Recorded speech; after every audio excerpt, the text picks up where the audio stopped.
for sure everyone knows this, and also every fucking German cop knows that what's going on in Israel is absolutely not right. And everyone, every German cop was grown up with moral values. And they know it, you know? Absolutely. That's not the point, I think. Hello. Yeah. The thing is how we face this. And but the guy's taking pictures for Bild and he wants to manipulate everything. And I mean, Bild is like... come on, Axel Springer, I told him. Axel Springer owns settlements and produces like rentals for Airbnb, for prime beach property. And that's okay. That's just okay, right? It's okay. Everything's okay. You know, because they have their Zionist masters that have to tell them what to do. Oh, there's the guy in the wheelchair who's always yelling. Where are you from? I'm American with many passports. Okay, but your perspective as an American, how do you see what's going on in Germany? You know, I'm very familiar with the police in America, and they're very violent. I can tell you that. I've seen a lot done in my time, but this is outrageous. This is outrageous. There's no need for this, especially with a German history. The German history, there's no need for any of this. The people are non-violent here. The people are just protesting that they don't want children to be shredded into a million pieces. We're standing, you know, drones are not terrorism, but I'm a terrorist. We're all terrorists because we're against children and women and mosques and libraries and schools being exploded and shredded and destroyed and annihilated and exterminated. They're exterminating an entire race of people, and all of this is to make sure that we all just remain good German citizens. What do you know about Staatsräson? I don't. Well, you know, I'm not good at it. I can tell you that. I'm not good at it. I do understand. I don't understand. I don't understand. But you heard. I have said. If Israel were to bomb the Brandenburger Tor right now, the German government would say, "Thank you. Of course. God bless you. Yes, let us kneel to you, Israel. Let us kneel to you." That's not an anti-Semitic statement. Zionism is fascism. Zionism is colonialism. Zionism is apartheid. Zionism is, it's all of that. And I don't understand why the German government will refuse to say this. I just spoke to an SPD guy just a few hours ago, and the minute I used the word colonialism, the minute I used it, he literally jumped like this. His physicality was incredible. He was absolutely adamant that there is not a speck of colonialism in Israel against Palestine. That is not colonialism. It's the founding of the state of it. Then I started talking to him. The Stern gangs, the Hada, I can't even pronounce it. These were all terrorist groups to get rid of the British and the Arabic and cleanse everything so the survivors of the Holocaust can have their land.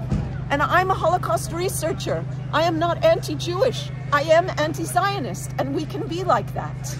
What do you think about the International Holocaust Remembrance Alliance definition about anti-Semitism? The IHRA definition on anti-Semitism. You know, I'm really not good at all of this theoretical. I have to say, I have a statement here by Katie Halper that says basically Zionism needs anti-Semitism.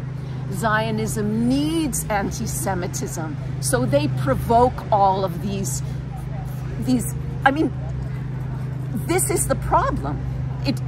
I'm going to use the wrong words, but it instigates all of this. What's happening starts to instigate anti-Islam, Islamophobia. There are both sides to the spectrum. People are being attacked for being Jewish. People are being attacked for being Muslim. It's happening. People are angry. People are overwhelmed. If you exterminate 500,000 people, and people are going to say to me, it's not 500,000, but I could tell you, Donald Trump made a statement that there's 1.3 million Palestinians left. Where did he get that figure from? What happened to the rest of those people? They're under the rubble. And nobody wants to accept it. The German government does not want to accept this. They don't want to accept it. I spoke to an SPD man in my English, because my German is so bad when it comes to these. I do speak German, but you know, badly when it comes to legal issues. But this was outrageous. He refused. He refused to look at all the evidence. Everything that I said was Hamas. Everything that I said was a lie. What do you think about Hamas? Exactly, but it's all of them. It's the entire German government at this point. It doesn't serve their The Linke, all of them have backtracked. Wagenknecht, everybody's backtracking. They are in the pockets of a Zionist power. It's a shame. And it's a monster. It's a monster. And it's satanic and dark and evil. And if we must keep fighting against this, because if we give in, we lose our humanity. We lose a heart. This is the most important thing right now. Absolutely. And thank you, madam. Yeah, take care. Take care. You too. All the best. You too. But this is a statement that came from someone. If Palestine has not broken and reshaped your soul, then grieve not for them, but for the death of your own heart. And that's where we are right now. And you may think that this is corny, but I'm telling you, there is an agenda for your children, machinery, digital, AI, all of this. They don't want you to have this. They don't want you to feel.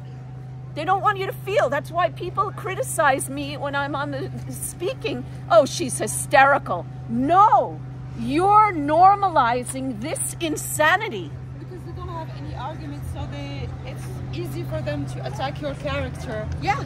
And it's not even an attack on your character. No, I know it's not. I know it's not. But to me, this is looking at them, at how zombified and how dead they are. Money and this corrupts. is the death. This May is I the check death. your contact? Oh, no, I'm very anonymous. Okay. I'm very anonymous, and like, I don't have... I also work on the Palestinian issue. Yeah. And actually I have following in France. Yeah. And it was like more so to do just like a video like this. Yeah. Just for you to explain your point of view. If you give me your email, then I'll get in touch, of course. And but anyway, because you were mentioning the Hamas earlier, what do you think about the Hamas? So, look, go to the YouTube, put in Jeremy Scahill, Hamas interview. Listen to the interview. There is also a book written by an amazing Italian woman called I think it's called From Radicalism to Revolution or something. There are books. There's a book that just came out by the London Press. People need to look deeply at what Hamas is. I always say this. I want to shut people down by saying, was Nelson Mandela Hamas? Because Nelson Mandela was considered a terrorist all the way up till 2004 or 2005, I think. Even I'm not the French kidding. Resistance. Yes, and I speak about the French resistance. Jean Moulin, Sophie Scholl, Julian Assange, Geronimo, the Native American Indian struggle, Leonard Peltier. These people are all considered terrorists, but they were freedom fighters, and Hamas is fighting for self-determination. There are political problems. PLO, Fatah. I don't know all of this. It's very complicated. There's Marwan Barghouti. I think his name is Marwan. There are many Barghoutis, but Marwan Barghouti has been sitting in jail for, I think, 30 years. It's unbelievable. All they have to do is take him out. He can rule Palestine. And Hamas has said, we don't want to be in charge. When Palestine becomes free and independent, we will step back. We do charity work. We do tons of other stuff. I mean, Hamas is not like this, you know, as Adam Bowler said, the guy from America, he said he met with them. They don't have horns on their head. They're dentists, doctors, physical instructors, lawyers. These people are educated. Do you know, Palestinians have like 95% literacy. You know what the literacy rate is in America? 75. This is so unbelievable. But again, if I speak to the SPD man, who's making millions of euros a year, I'm sure, from all his interests, He doesn't want to hear this. He will deny everything that I say. And I have my bag, tons of documents that I was going to show him. He didn't believe any of it, what I said. Any of it. But I said, please go into YouTube. Look at Jeremy Scahill. Look at the Hamas interview. Educate yourself on it.